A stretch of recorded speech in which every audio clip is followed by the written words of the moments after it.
Yan, kahit umuulan, nakapayong, pauwi na ako. 1 hour ang lumipas.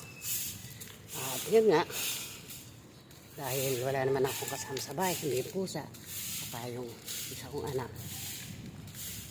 Yung bahay na hindi naman ako ang nagpatayo. Iba may-ari, inupahan ko yan for almost 10 years.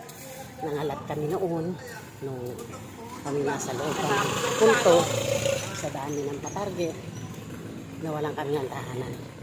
Nagawatap-katak kami. At yan ay nabuo sa pamamagitan ng pagpipilit ko. Kasi gaya ng bunso ko, tsaka yung tatay nila, naging bantay na sila ng lokal. Pero ako pa rin nagpapakain.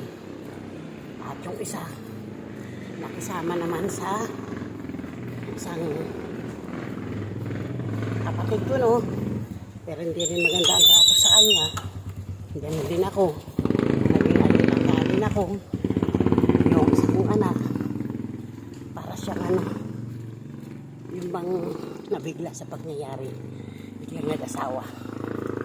Ayan. Yan ang aming masaklap na inabot.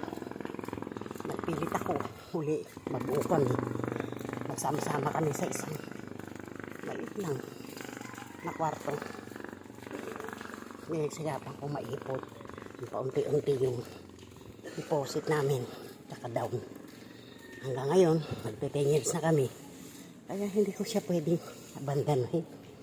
Yung kung kailan, umpisa ng taon, lahat ng pamilya, sama-sama.